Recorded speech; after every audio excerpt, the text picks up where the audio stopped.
नमस्ते। हजारीबाग जोहर Jharkhand.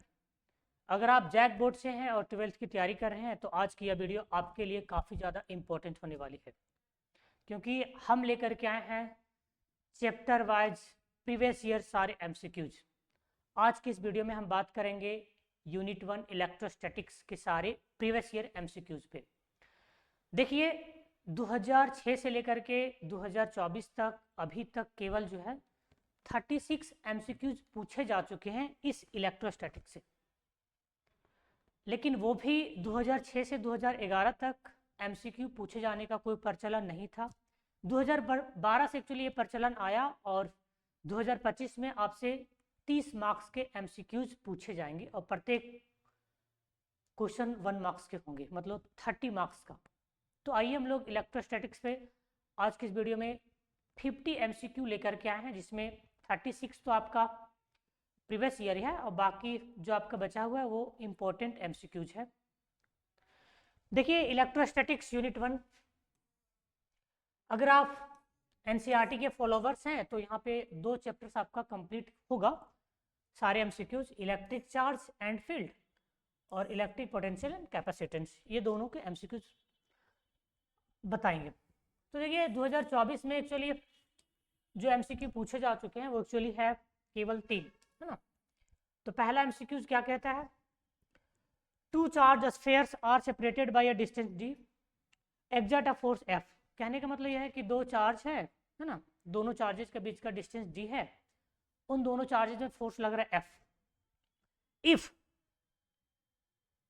If the charge are double and the distance between them is double then the force is, तब force क्या होगा उसकी value आपको पता लगाना है। दोनों चार्जेस सपोज दैट मान लेते हैं कि पहले जो चार्जेस था वो Q1 Q2 था, डिस्टेंस D एक्चुअली दे ही रखा है, तो चार्ज को डबल कर देते हैं 2Q1 कर देते हैं और ये भी चार्ज को डबल किए तो 2Q2 हो जाएगा और डिस्टेंस जो D था उसको हम लोग 2D कर दिया, ठीक है। तो कह रहा है कि पहले जो फोर्स था मेरे दोस्त F था, तो F इक्वल टू क्या होगा बताइए, F इक्वल टू हो जाएगा K इंटू दोनों चार्जेस का प्रोडक्ट डिवाइडेड बाय डिस्टेंस का स्क्वायर, ठीक।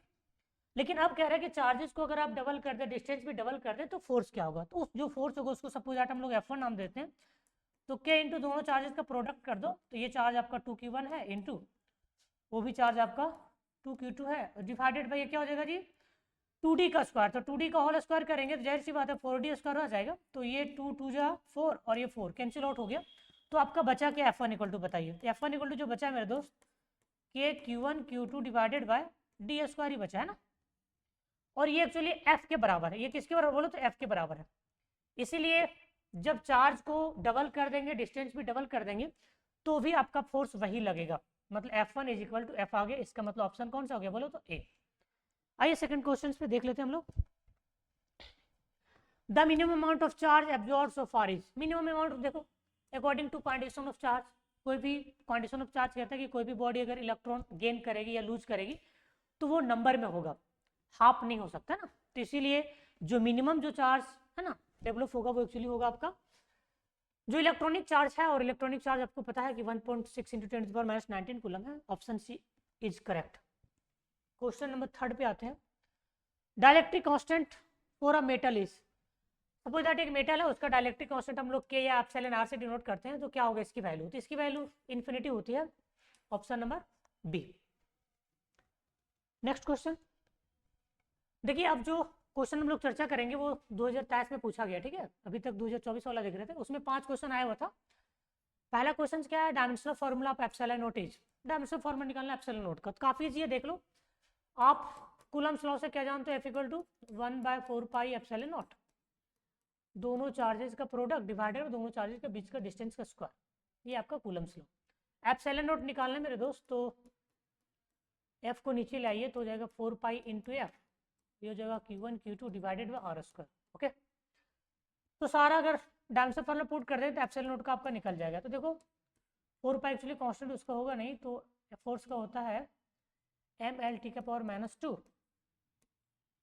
और चार्ज का आपका 80 हो जाएगा, Q2 का भी 80 हो जाएगा, ठीक है, और डिस्टेंस का एक्चुअली हो जाएगा आपका L स्क्वायर, है ना। सॉल्व कर दो, तो देखो m कहीं नहीं है तो केवल यहीं पे है, तो ऊपर ले जाएंगे तो -1 हो जाएगा। L का देख लो कहानी कहाँ का, L यहाँ पे है और यहाँ पे, ऊपर ले जाएंगे पावर एक्चुअली नीचे 3 है तो ऊपर लेंगे -3 हो जाएगा, ठीक है।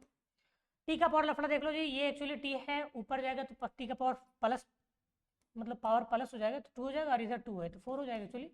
और ए का पावर आपको ए का पावर 1, ए का पावर 1 तो 2 हो जाएगा।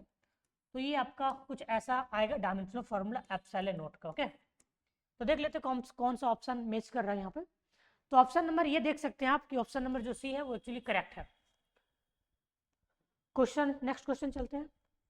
According to Gauss's law of electrostatic, देखिए गॉसेस लॉ ऑफ इलेक्ट्रोस्टैटिक कहता है कि किसी भी क्लोज स्फेरिकल सरफेस से जितने भी इलेक्ट्रिक फ्लक्स पास करेंगे वो एक्चुअली बराबर होता है, जो एप्सिलॉन नॉट होती है वो एक्चुअली बराबर होती है 1/एप्सिलॉन नॉट इनटू कितना चार्ज इनक्लोज है उस गॉसियन सरफेस से, है ना, ये होता है। तो देख लेते कौन सा ऑप्शन है आपका, option B is the correct answer.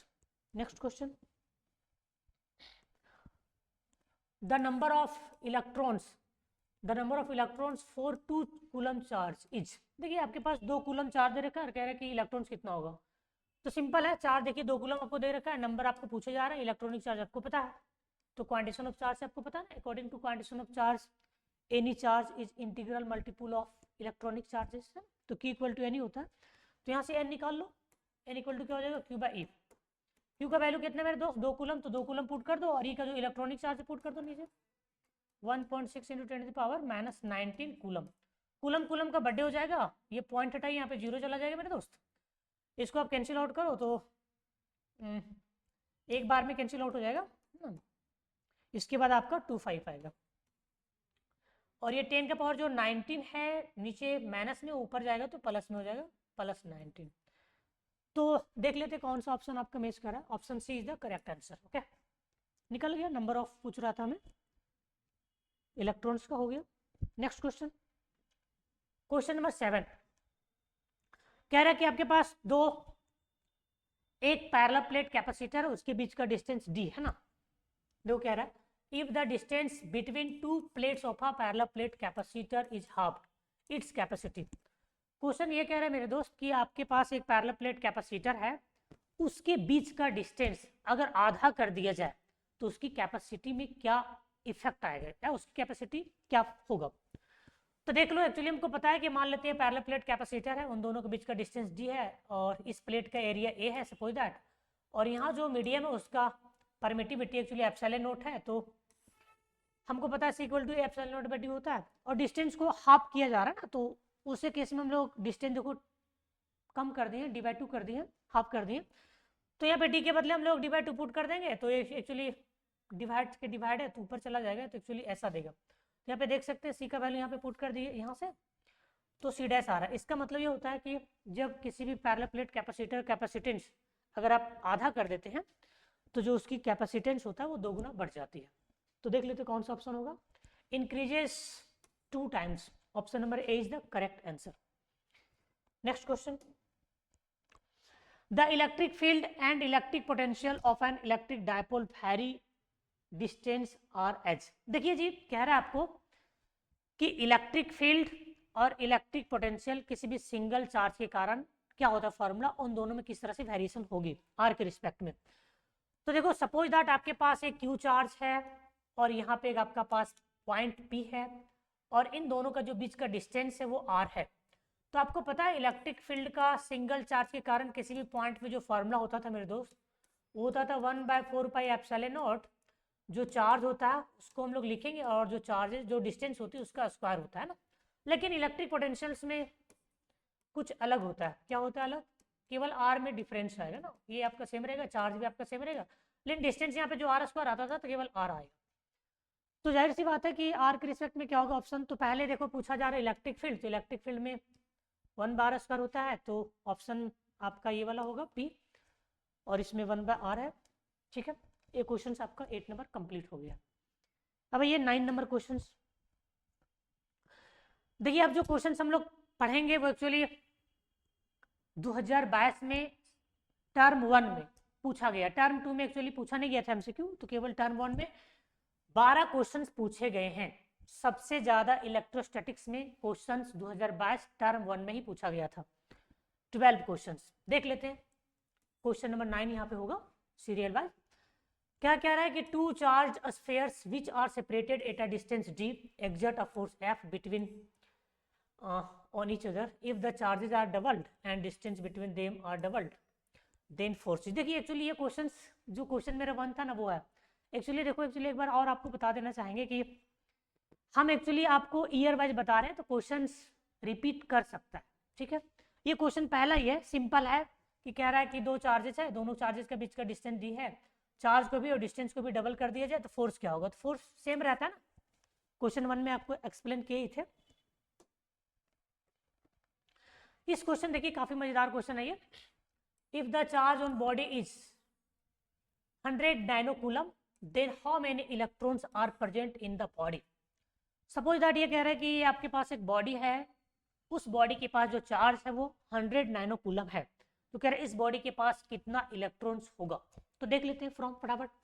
Charge की वैल्यू कितना है जी मेरे दोस्त, दे रखा है, एन वैल्यू निकालना। इलेक्ट्रॉनिक चार्ज आपको पता है, फ्रॉम क्वांटिटेशन ऑफ चार्ज से आप जानते हो Q इक्वल टू एन ही होता है। Q इक्वल टू यहाँ पे एन निकालोगे तो Q का वैल्यू देखो इतना दे रखा है। नैनोकूलम, नैनो का मतलब 10⁻⁹ होता है ना, सॉरी 10⁻⁹ होता है, याद रखेंगे। और कूलम कूलम आपको कैंसिल आउट हो जाएगा, तो इसको आप सॉल्व करेंगे। फाइनली जो आपका आंसर आएगा वो आएगा 62.5 × 10⁻⁻, क्योंकि इससे आप इसमें भागा देंगे पॉइंट हटा करके ना, तो ऐसा कुछ देगा। और उसको ऊपर ले जाएंगे आप 10⁻⁻90 प्लस होगा, फिर आप 9 घटा देंगे तो एक्चुअली आपका देगा 10। अब ये चाहते हैं कि ये जो पॉइंट है वो साइंटिफिक नोटेशन में लिखे, पॉइंट को आप यहाँ पे लाना चाहते हैं, तो जाहिर सी बात है एक जीरो आपको बढ़ाना पड़ेगा, 10⁻11 हो जाएगा। तो ऑप्शन कौन सा सही होगा जी, option D is the correct. Question number next, which one of the following is the SI unit of electric field, है ना। ये क्वेश्चन हर बार बहुत बार पूछा गया, इलेक्ट्रिक फील्ड का क्या एसआई यूनिट होगा, ठीक है।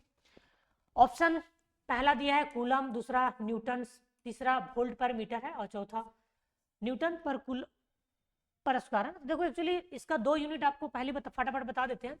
देखिए आप पढ़े होंगे कि इलेक्ट्रिक फील्ड जो होता है वो actually force, electric force by test charge होती है। फोर्स का यूनिट न्यूटन होता है बटा कूलम, है ना, चार्ज का कूलम होता है। तो इलेक्ट्रिक फील्ड का एक पहला ऐसा यूनिट ये आ गया आपका। और एक यूनिट और होता है, आप ये भी जानते होंगे कि इलेक्ट्रिक जो फील्ड होता है वो negative gradient of electric potential होता है। कहने का मतलब ये है कि electric field is equal to negative gradient of electric potential, है ना। पोटेंशियल ग्रेडियंट मतलब लेंथ से डिवाइड है और ये है इलेक्ट्रिक पोटेंशियल। तो यहाँ से आप इलेक्ट्रिक फील्ड का अगर यूनिट लिखने की कोशिश करें तो पोटेंशियल डिफरेंस इसका हो जाएगा वोल्ट और डिस्टेंस है ये तो मीटर हो जाएगा। तो वोल्ट पर मीटर भी कहीं पे आएगा ऑप्शन, तो ये भी आप टिक लगाएंगे या ये भी टिक लगाएंगे, ठीक है। तो यहाँ पे कौन सा ऑप्शन आ रहा है, तो ऑप्शन आ रहा है सेकेंड, है ना, ये वाला। तो आपका करेक्ट आंसर कौन सा होगा बोलो तो volt per metre is the correct answer.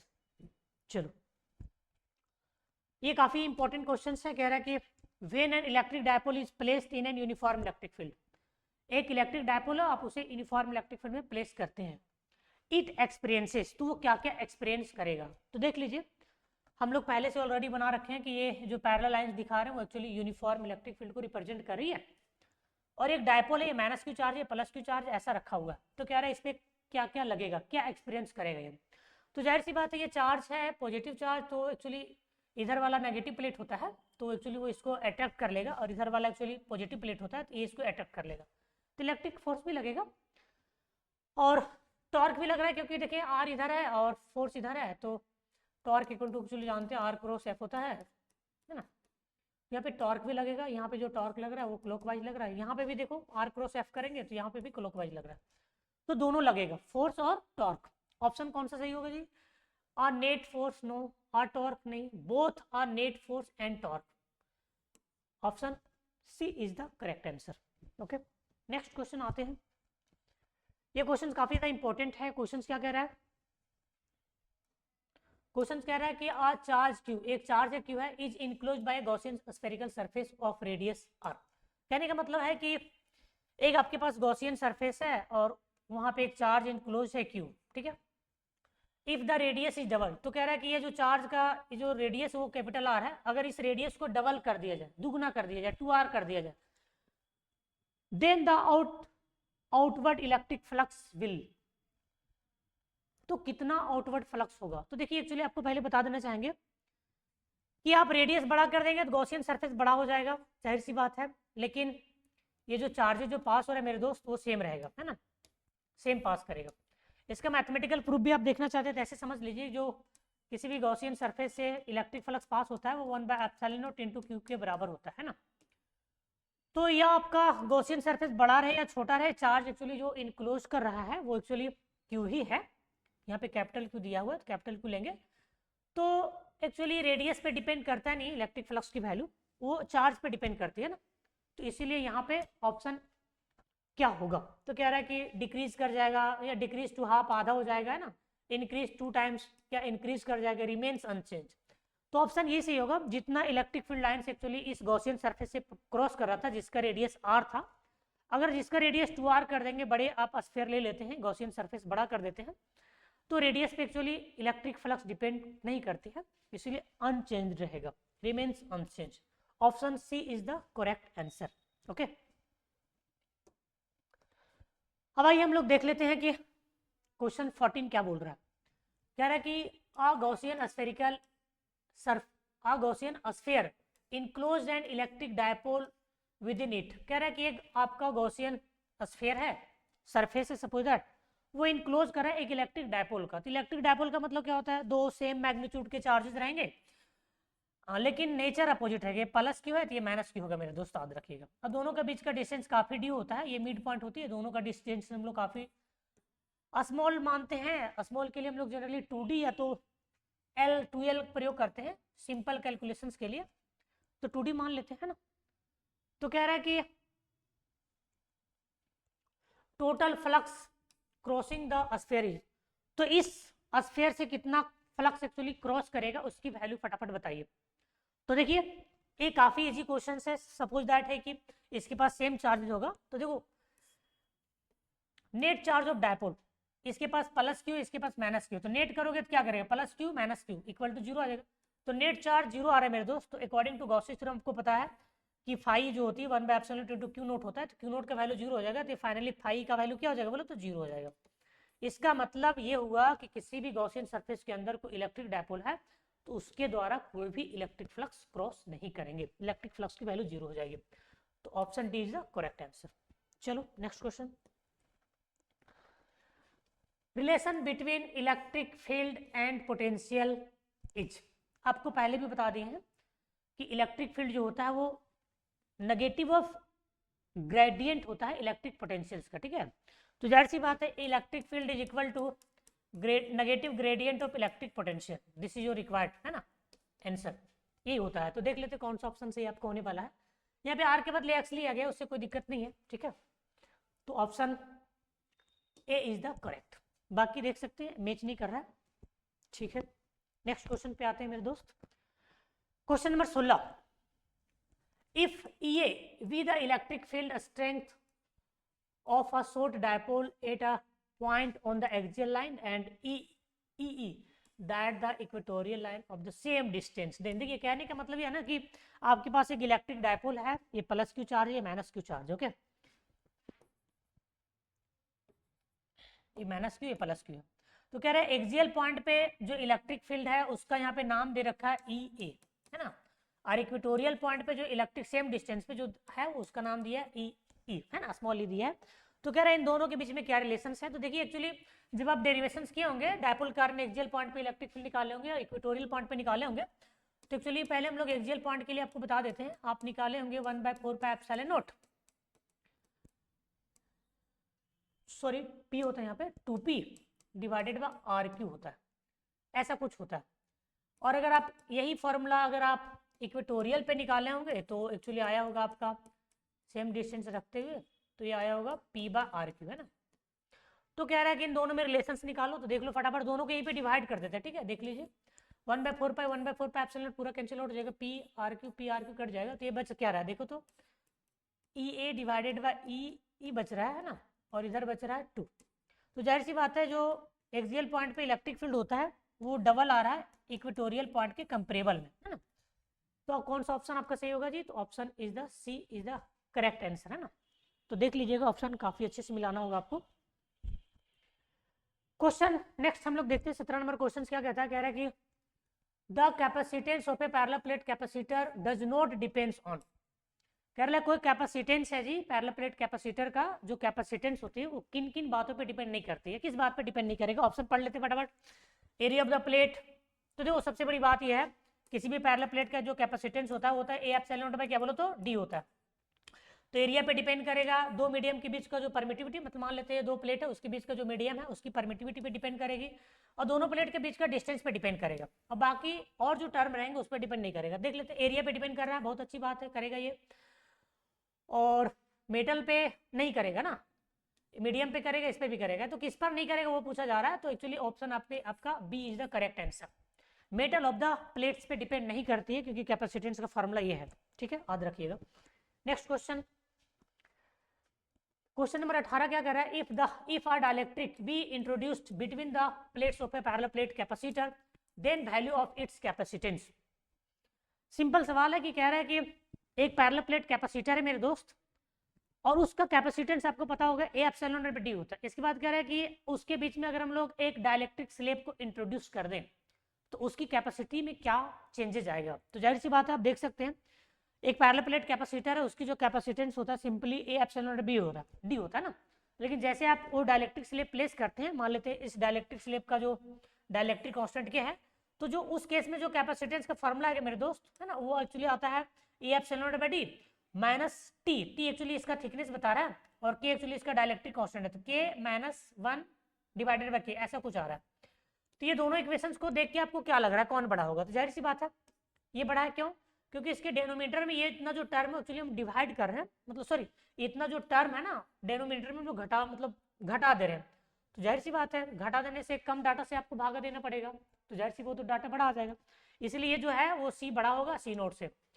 तो जाहिर सी बात है कैपेसिटेंस इंक्रीज कर जाएगा जब आप डाइलेक्ट्रिक स्लैब प्लेस करते हैं। एक्चुअली ये लॉन्ग में ही प्रूफ करना पड़ता है कि so that capacitance of a parallel plate capacitor increases when we introduced a dielectric slab, तो ये लॉन्ग में भी पूछे जाते हैं। चलिए next question, the energy store per unit volume between two plates of a parallel plate capacitor will be. देखिए energy जो होता है पर यूनिट वॉल्यूम में आप निकाले होंगे ना 1/ε0 ई स्क्वायर होता है, जहां पे E square actually electric field है और epsilon electrical primitive free space है। तो कौन सा एनर्जी फॉर्मूला सही लिखा हुआ देख लो फटाफट, है ना।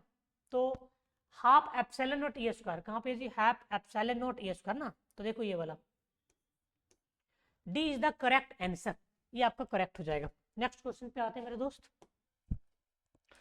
The dimension formula of electric potential is. Electric potential क्या डायमेंशन फार्मूला का, देख लो आप पढ़े होंगे इलेक्ट्रिक पोटेंशियल जो होता है वो work done by test charge होता है ना, तो वर्क का डायमेंशन फार्मूला और टेस्ट चार्ज का पुट कर दीजिए तो भी का निकल जाएगा ना, जाहिर सी बात है। तो चलो पुट कर देते हैं, वर्क होता है मेरे दोस्त एम एल स्क्वायर टी का पावर -2 होती है और चार्ज का 80 हो जाएगा, ठीक है। तो इसको सॉल्व आउट कर लेते हैं, एम एजीटी रहेगा, एल स्क्वायर ही होगा, टी का पावर देख लीजिए यहाँ पे नीचे 1 है तो ऊपर जाएगा तो -1 हो जाएगा और -2 -3 हो जाएगा, ठीक है।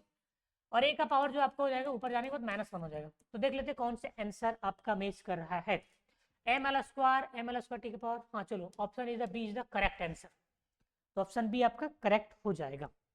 नेक्स्ट क्वेश्चन, अभी तक हम लोग 2022 का देख रहे थे, 2021 में बच्चों को ऐसे पास किया गया था, कोरोना वायरस था लॉकडाउन के कारण। The exam was not held due to corona virus on 2021। तो हम लोग आते हैं 2020 पे आते हैं, 2020 में देखते हैं। तो 2020 में कोरोना के बाद जो एग्जाम हुआ था इलेक्ट्रोस्टैटिक्स में केवल एक एमसीक्यू क्वेश्चन पूछे गए थे। तो हम लोग सीरियल में 22 है, a positively charge body has excess of electron, deficiency of electron, excess of protons, deficiency of proton. देखिए जब भी बॉडी को चार्ज होता है ना तो प्रोटॉन्स का ट्रांसफॉर्मेशंस नहीं होती है, क्योंकि प्रोटॉन का ट्रांसफॉर्मेशंस करना हाई एनर्जेटिक काम होता है, इलेक्ट्रॉन के ट्रांसफॉर्मेशंस करके ही हम लोग चार्ज डेवलप कर लेते हैं, तो उसकी जरूरत पड़ती नहीं है। तो सपोज दैट ये एक एटम है और इस एटम से इलेक्ट्रॉन अगर आप क्या कर दे रहे हैं जी बोलो तो, मतलब ये चार्ज पॉजिटिवली बनता है, तो इलेक्ट्रॉन को आप त्याग दिए तब ये पॉजिटिवली बनेगा ना, तो इलेक्ट्रॉन घट गया, इलेक्ट्रॉन की डिफिशियंसी हो गई। प्रोटॉन की चर्चा ही नहीं करना आपको, केवल इलेक्ट्रॉन पे ध्यान देना है। पॉजिटिवली चार्ज बन गया ये, मतलब इलेक्ट्रॉन को त्याग दिया, तो इलेक्ट्रॉन को त्याग दिया तो उसमें इलेक्ट्रॉन की डिफिशियंसी हो गई इलेक्ट्रॉन की। तो कौन सा आंसर सही होगा मेरे दोस्त, तो deficiency of electron option number B is the correct. ठीक, आते हम लोग नेक्स्ट क्वेश्चन। अब 2019 में जो क्वेश्चन पूछा गया था वो भी एक ही क्वेश्चन था, है ना, केवल यही क्वेश्चन पूछा गया था। क्या क्वेश्चन है ये? बहुत इंटरेस्टेड क्वेश्चन है। Two point charges of 3 microcoulomb and 4 microcoulomb repelled each other with a force 10 Newton. देखिए कह रहा है कि दो चार्जेस हैं, ये आपका 3 माइक्रोकूलम है और ये 4 माइक्रोकूलम है, ये दोनों 10 न्यूटन फोर्स से रिपेल करते हैं, एक दूसरे को रिपेल कर रहे हैं। ठीक है, तो मान लेते हैं एक दूसरे को रिपेल करेंगे। ये कितना न्यूटन से जी? फोर्स का वैल्यू कितना दे रखा है? 10 न्यूटन दे रखा है। बहुत अच्छा, रिपल्सन है क्योंकि दोनों पॉजिटिवली चार्ज है। बहुत अच्छा। तो कह रहा है then the new force is, sorry, if each is given an additional charge of -6 microcoulomb. ये दोनों जो चार्जेस हैं, पहला जो चार्जेस है +3 माइक्रोकूलम, दूसरा जो चार्जेस है +4 माइक्रोकूलम है, उन दोनों को आप क्या कीजिए ना, दोनों चार्जेस को -6 माइक्रोकूलम प्रोवाइड कीजिए, -6 इसको भी, -6 इसको भी। तो कह रहा है इसके बाद जो चार्ज बनेगा उन दोनों चार्जेस के बीच क्या फोर्स होगा वो आपको बताना है मेरे दोस्त। तो देखिए कैसे निकालेंगे, सिंपल सवाल है कि डिस्टेंस तो दे नहीं रखा, लेकिन पहला फोर्स को यूज करके आप क्या कर लो, डिस्टेंस r निकाल लो, फिर वो डिस्टेंस एक्चुअली आपका डिस्टेंस सेम कह रहा है तो डिस्टेंस सेम लेना, चार्ज की वैल्यू जाहिर सी बात है +3 है, -6 डालोगे तो -3 कूलम बचेगा, और +4 है तो -6 डालोगे उसमें तो -2 कूलम बचेगा। तो नया चार्ज आपका ही है ना, लेकिन प्रॉब्लम ये है कि आपको आर पता नहीं है, फोर्स निकालने के लिए आर भी जरूरी है चार्ज के अलावा। तो देखो फोर्स इसको यूज करके आर निकाल लो। तो देखो टेक्निक बता देते हैं आप लोग को। आपको पता है कि फोर्स दे रखा है 10 न्यूटन, बहुत अच्छा, रख लीजिए। फिर आपको के का वैल्यू पता होता है ना, तो के को के ही रहने दो, है ना, या तो के का वैल्यू आप लिखना चाहते हो तो लिख लो, कोई दिक्कत नहीं। के का वैल्यू कितना होता है 10, 9 × 10⁹। इसके बाद दोनों चार्जेस का प्रोडक्ट, तो ये दोनों चार्जेस है मेरे दोस्त, तो 3 माइक्रो है तो 10⁻⁻6 हो जाएगा, और यहाँ पे 4 माइक्रो तो 4 × 10⁻6 हो जाएगा, क्या दिक्कत है, डिवाइडेड बाय r², तो r² रहने दो ऐसे ना। अब यहाँ से r² निकालो तो r² कितना देगा, इधर इसको डिवाइड में ले आओ, तो एक्चुअली 9 × 10⁻, यहाँ पे डिवाइड में ले जाओगे ना तो 8 हो जाएगा। ठीक है, और ये एच रहने दो, ये सब कटने वाला है, अभी आपको बताएंगे कैसे, पूरा सॉल्व करने जाओगे टाइम टेकिंग हो जाएगा। ठीक है, चलो r² का ही वैल्यू निकालो, r का निकालने की कोई जरूरत नहीं है। अब निकालो अब ये नए चार्ज में फोर्स का वैल्यू एक्चुअली पूछा जा रहा है, तो फोर्स का वैल्यू क्या होगा उसको हम लोग f' नाम देते हैं, सपोज दैट। और ये क्या होगा जी, तो डिस्टेंस तो आपका सेम है, तो Q, तो Q होता K होता है, तो K का वैल्यू कितना हो जाएगा 9 × 10⁹। और दोनों चार्जेस का प्रोडक्ट कर दो, तो एक्चुअली मैग्नीट्यूड की बात करते हैं तो 3 × 10⁻⁻6 ही होगा मैग्नीट्यूड में, और 2 × 10⁻⁻6। ठीक, डिवाइडेड बाय r², तो r² सेम है, कितना डाटा है इतना, पूरा लिख लो, तो 9 × 10⁸ आ जाएगा, इंटू 3 × 10⁻⁻6, फिर 4 × 10⁻⁻6। अब सिंपल टेक्निक से इसको कैंसिल आउट करो, देखो क्या क्या, ये आपका सेम है, ये भी आपका सेम है ना, पूरा कैंसिल आउट हो गया, ये 10⁻6 और ये 10⁻6 कंप्लीट हो जाएगा। अब यहाँ पे और क्या क्या देख सकते हैं, ये 9 और ये 9 भी कंप्लीट हो गया ना, और क्या क्या बच रहे हैं, तो यहाँ से देख सकते हैं 2, ये भी आप 2 कैंसिल आउट कर दो, है ना, तो केवल नीचे में मेरे दोस्त 2 बच रहा है ना, और यहाँ पे देखिए ये 10⁸ है और 10⁻9 है, मतलब ऊपर में 10 बचेगा, है ना, 10 बचेगा, और नीचे केवल 2 बच रहा है, डिवाइड कर दो 5, ऐसा यूनिट न्यूटन, तो 5 newton is the correct answer, C है। ये काफी अच्छा क्वेश्चन था, अट्रैक्टिव क्वेश्चन था। आइए अब हम लोग देखते हैं 2018 में 2 प्रश्न पूछे गए थे। पहला क्वेश्चन यही है, कह रहा था electrostatic potential energy of 2 point charges 1 microcoulomb each placed 1 metre apart in vacuum each. देखिए अगर वैक्यूम में रखा हो 2 चार्जेस तो उसके बीच का जो पोटेंशियल एनर्जी होता है, डायरेक्ट फॉर्मूला हम लोग को पता है, 1/4 Q1 Q2 divided bye R होता है। डाटा दे रखा है, सॉल्व कर लेते हैं फटाफट, देखते हैं कितना आता है। तो एक्चुअली 9 × 10⁻9 होगा इसकी पूरा का वैल्यू। Q1 का वैल्यू कितना है मेरे दोस्त, तो Q1 का कितना दे रखा है बोलो फटाफट, 1 माइक्रोकूलम दोनों है ना, तो 1 × 10⁻6, फिर दूसरा भी चार्ज वही होगा तो 1 × 10⁻6 डिवाइडेड बाय R², तो R एक्चुअली 1 मीटर दे रखी है, तो 1 का स्क्वायर कर दो, कोई फर्क नहीं पड़ेगा, सॉल्व कर लो। तो देखो एक्चुअली सिंपल टेक्निक है, ये 9 रह जाएगा, 10 का पावर यहाँ पे -12 होता है और यहाँ पे 9 होता है ना, तो 10 का पावर -3 आ जाएगा, इतना जूल आ जाएगा पोटेंशियल एनर्जी। तो देख लेते कौन सा ऑप्शन आपका सही है। 9 इंटू 10⁻³ है ना, 9 into 10⁻³ joule. Option number C is the correct answer. Next question चलते हैं मेरे दोस्त। अ किलोवाट आवर मतलब KWH है ना, kilowatt hour is equal to, देखो 1 किलोवाट आवर कितने बराबर होता है। तो पहले आपको समझ लेना पड़ेगा कि 1 वाट एक्चुअली होता है 1 जूल डिवाइडेड बाय 1 सेकेंड। तो देख लो 1 का 1 रहने दो, किलो का मतलब 10⁻³ है, तो 1000 जानते हैं। W का मतलब यहाँ से देख लो, मतलब वाट के बदले जूल पर सेकंड लिख देते हैं ताकि यूनिट भी कट सके। और आवर, 1 आवर में कितना सेकेंड होगा, तो 3600 सेकेंड लिख दो। तो देखो यहाँ पे जूल जूल का बर्थडे, सॉरी सेकेंड का बर्थडे हो जाएगा, बचेगा कितना, तो ये 3.6 इंटू यहाँ पे एक्चुअली 10⁻³ और यहाँ पे भी 10⁻³ हो जाएगा, ठीक है, तो 6 हो जाएगा। इतना जूल एक्चुअली आपका आने वाला है 1 kilowatt equal to 1 kilowatt hour equal to, ठीक है। तो कौन सा आंसर है जी, ये क्वेश्चन काफी ज्यादा इंपॉर्टेंट है। तो ऑप्शन देख लेते हैं, 6 किस में है ना, इसमें है, और ये 3.6 भी है, बहुत अच्छा। Option number A is the correct answer. Next question पे आते हैं मेरे दोस्त। ये अब देखेंगे 2018 में पूछे गए प्रश्न पे।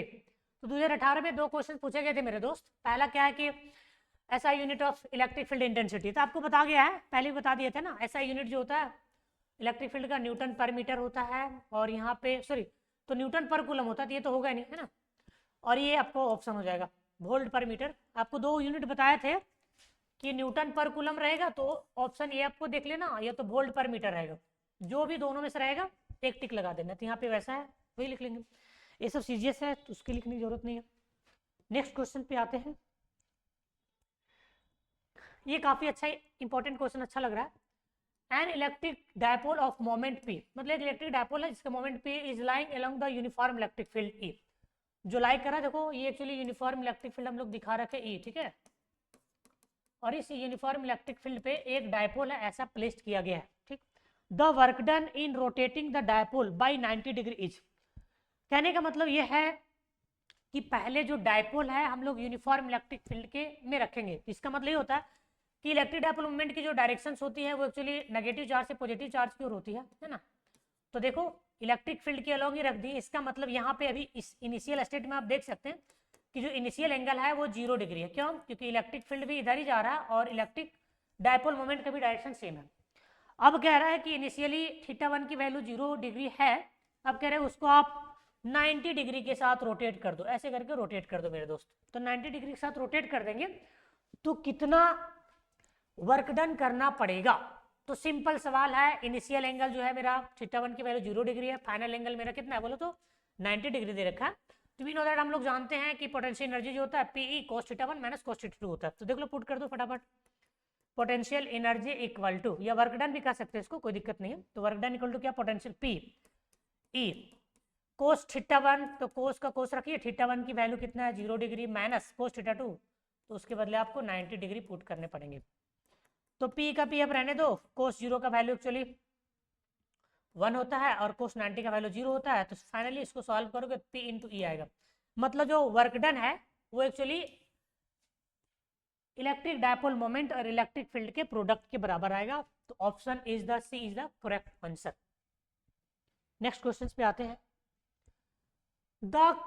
Three capacitors each of capacitance C are connected in series, their equivalent capacitance will be। देखो काफी इजी है ये। देखो 3 कैपेसिटर है, तीनों का कैपेसिटेंस CC है, तीनों को सीरीज में कनेक्ट कर दिए, तो इसकी कैपेसिटेंस क्या होगा। तो आपको आज दिलाना चाहेंगे, रेसिस्टेंस में बहुत सारा आप बनाए होंगे, कैपेसिटेंस बनाए होंगे।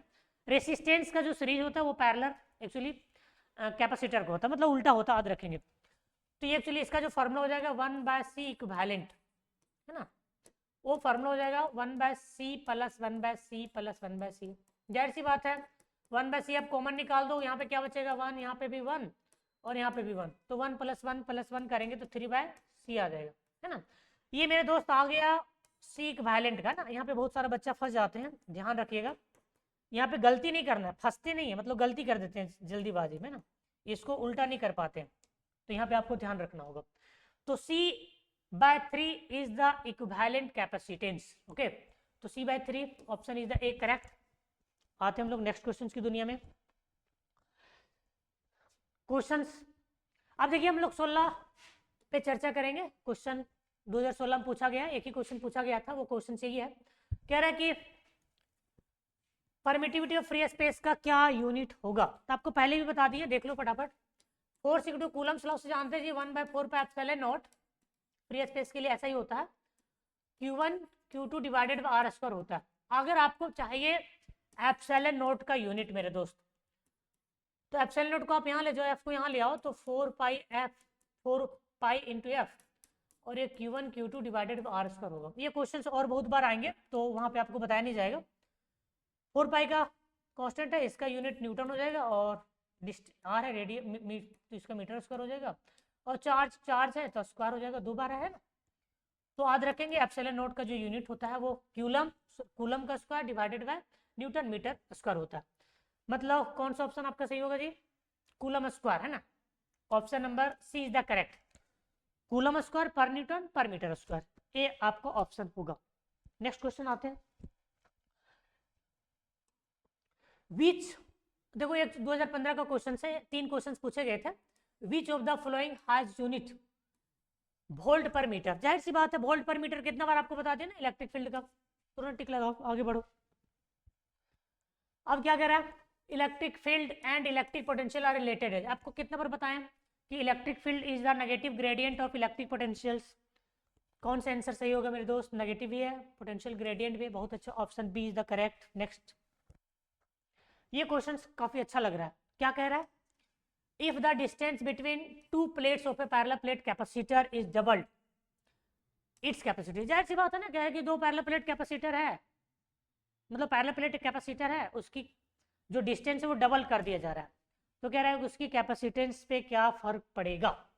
तो जाहिर सी बात है, आप सी इक्वल टू क्या जानते बोलो, पैरेलल प्लेट कैपेसिटर का जो कैपेसिटेंस होता है ए एप्सिलॉन नॉट बी डी होता है मेरे दोस्त, ठीक है।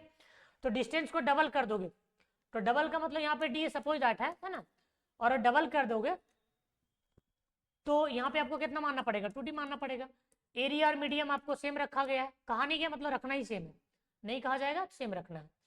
तो देख लो एप्सिलॉन सी इक्वल टू ए का ए, एरिया सेम है, मीडियम सेम है, डिस्टेंस डबल कर दिया जा रहा है 2 टाइम्स। तो जाहिर सी बात है, इसको वैल्यू अगर सी डैश नाम दे दे तो इसको कैसे लिख सकते हैं, half A epsilon naught by D, और ये इसके बदले आप क्या लिखेंगे बताएं, C dash equal to half का हाफ, और इसके बदले सी लिख सकते हैं ना, इक्वेशन 1 का यूज करेंगे तो इसका मतलब डिक्रीज कर जाता है 2 टाइम्स है ना, 2 टाइम्स से डिक्रीज कर जाता है।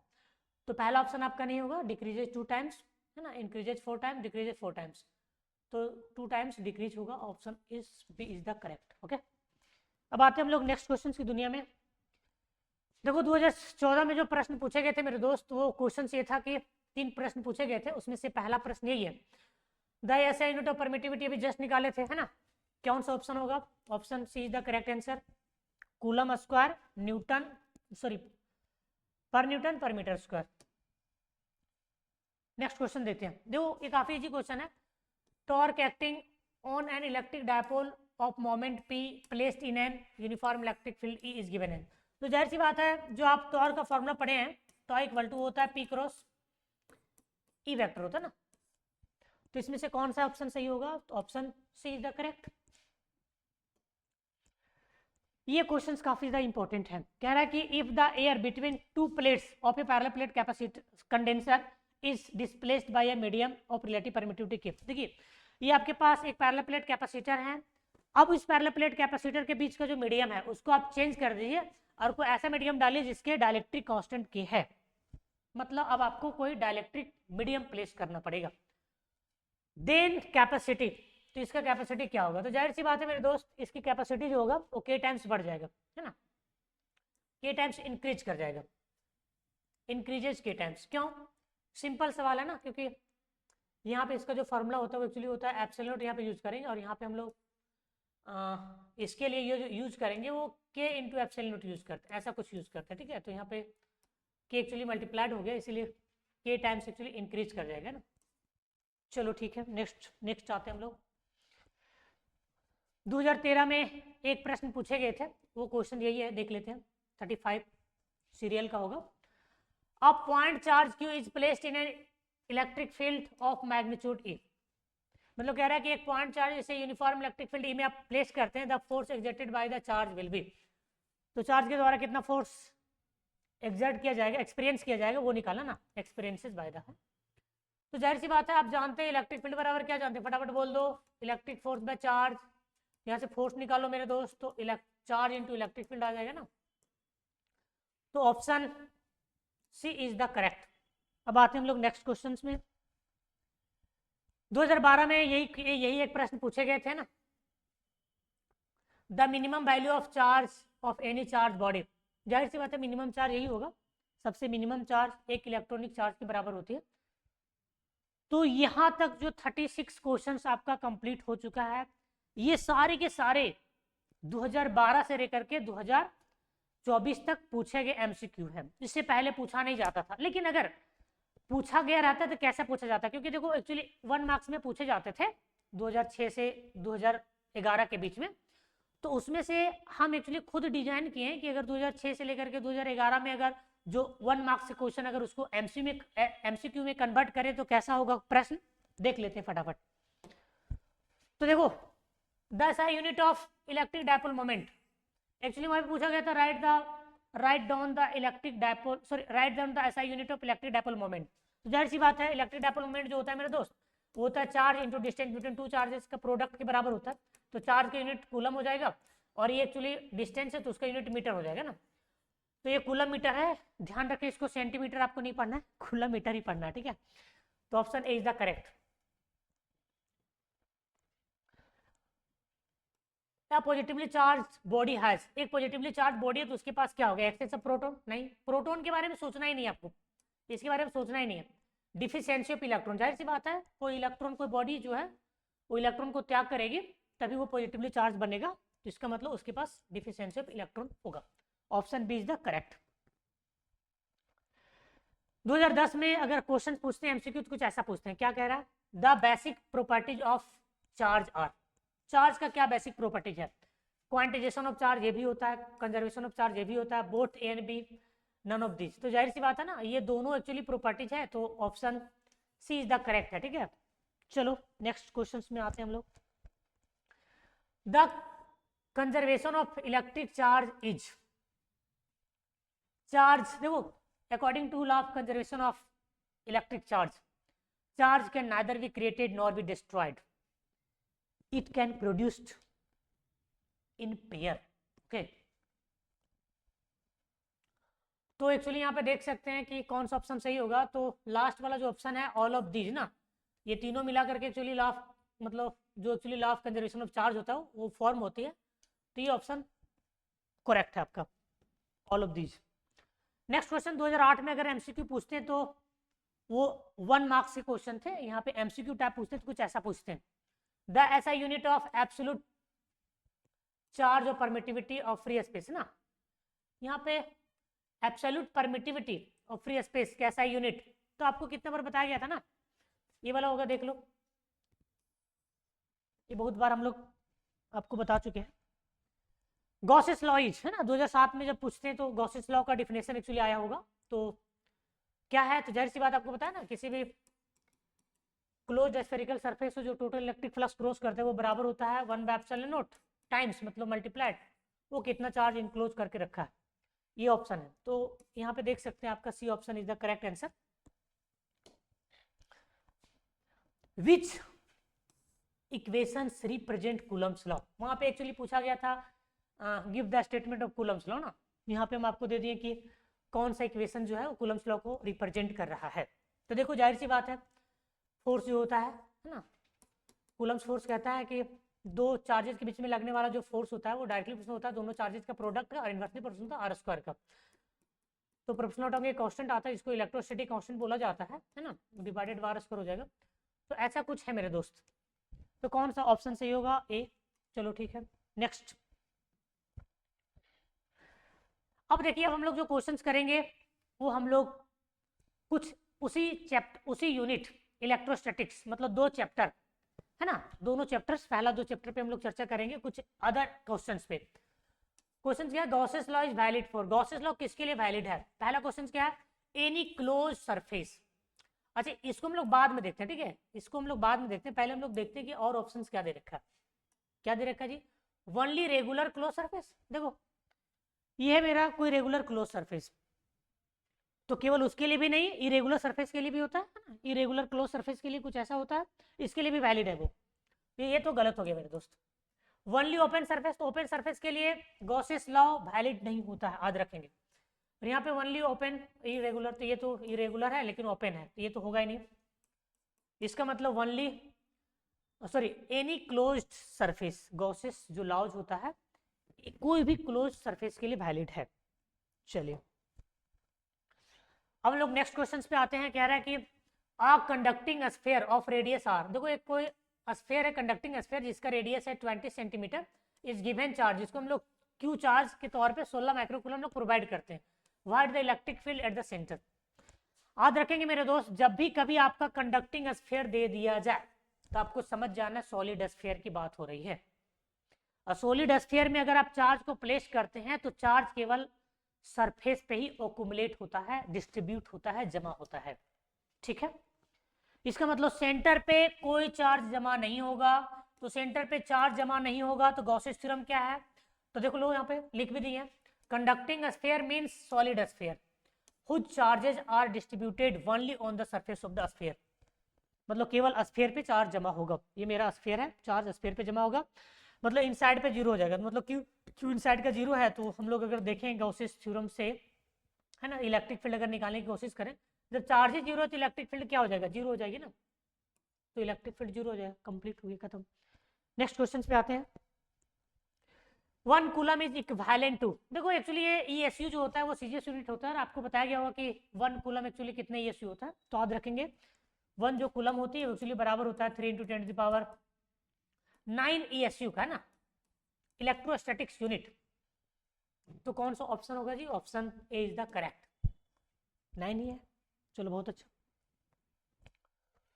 The value of 1/4 pi epsilon naught, अभी जस्ट आपको कितना बार यूज किए हैं कि जो एक्चुअली कांस्टेंट है, इलेक्ट्रोस्टैटिक कांस्टेंट, उसकी वैल्यू 1/4 पाई जो एप्सिलॉन होती है उसकी वैल्यू हम लोग सॉल्व करोगे 9 × 10⁹ आता है ना, इसका वैल्यू एक्चुअली पुट करोगे ना 8.85 × 10⁻12, और पाई का पुट करके सॉल्व करोगे तो इतना ही देगा, ठीक है।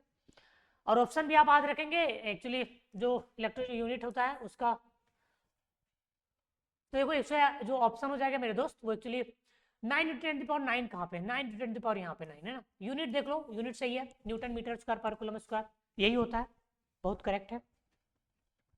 नेक्स्ट क्वेश्चन आते हैं मेरे दोस्त, क्या कह रहा है कि according to Gauss's law electric field of an infinite long straight wire is proportional to, देखिए गॉसेस थ्योरम के अब 4 एप्लीकेशन पढ़े होंगे, एक वायर के कारण, एक सॉलिड, एक सेल के कारण, एक सॉलिड स्फीयर के कारण, एक इन्फिनाइट चार्ज शीट के कारण।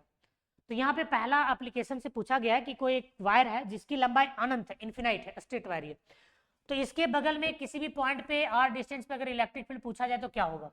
तो देखिए इसके काफी एक डेरिवेशन होता है, उस डेरिवेशन को अगर आप सॉल्व करेंगे तो अगर ये डिस्टेंस r लेते हैं और इसमें इसका जो सरफेस चार्ज डेंसिटी है वो linear charge density actually lambda है, तो इसकी जो फॉर्मूला मेरे दोस्त आएगा वो आएगा 1/2 पाई एप्सिलॉन नॉट आएगा, और लैम्डा r आता, याद रखेंगे इस फॉर्मूला पे क्वेश्चंस भी पूछे जाते हैं, इसलिए ये जो फॉर्मूला आपको याद रखना पड़ेगा। तो ये कह रहा है कि रेडियस पे किस तरह से डिपेंड करेगी, है ना, तो रेडियस के कैसे प्रोपोर्शनल होगा, तो देख लो 1 बार का ना, 1 बार का ही तो है, तो कौन सा ऑप्शन सही होगा मेरे दोस्त, option D is the correct.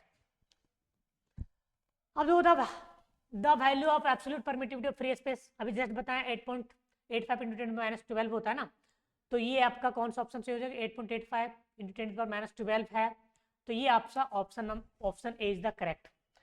अब लास्ट क्वेश्चंस पे आते हैं मेरे दोस्त, the relative permittivity epsilon not of the medium is, जाहिर सी बात है, देखिए एक्चुअली एक फॉर्मूला आपको बता देते हैं कि ये एक्चुअली होता है एप्सिलॉन बोलते हैं इसको, और ये एक्चुअली जो होती है उसको इलेक्ट्रिकल परमिटिविटी ऑफ मीडियम कहेंगे, और ये बराबर होता है electrical permittivity of free space into relative permittivity, इसको डायलेक्ट्रिक कांस्टेंट भी बोला जाता है, ठीक है। तो यहाँ कह रहा है कि एप्सिलॉन नॉट किसके बराबर है ना, तो एप्सिलॉन नॉट देख लो, एप्सिलॉन बाय एप्सिलॉन r के बराबर होगा ना, ऐसा ही कुछ होगा, सॉल्व करोगे तो कौन सा ऑप्शन सही है मेरे दोस्त, option A is the correct answer. याद रखेंगे मैग्नेटिक फील्ड के केस में भी ऐसा होता है, मैग्नेटिक परमेबिलिटी जो होती है वो किसी भी मीडियम का म्यू इंटू म्यू आर के बराबर होता है, इसको रिलेटिव परमेबिलिटी कहते हैं। तो आज की क्लास में हम लोग डिस्कस किए 50 क्वेश्चंस इलेक्ट्रोस्टैटिक्स के। अगर आप इतना करके जाते हैं तो दावे के साथ बोलेंगे आपका सारा एकदम कंप्लीट है। एक वीडियो देखिए, सारा केवल एक वीडियो देखिए, ये वीडियो थोड़ा सा लंबा भी है लेकिन टेंशन लेने की जरूरत नहीं। इसमें सारा एमसीक्यू आपको इलेक्ट्रोस्टैटिक्स 2 चैप्टर यूनिट 1 इलेक्ट्रोस्टैटिक्स आपका कंप्लीट कर दिया गया है। बस हम आपको यही कहेंगे, एग्जाम आपका नजदीक है, मेहनत कीजिए। गम की अंधेरी रातों में दिल को यूं ना बेकरार कर, सुबह जरूर आएगी मेरे बंदे, बस मेहनत के साथ सुबह का इंतजार कर। धन्यवाद, जय हिंद।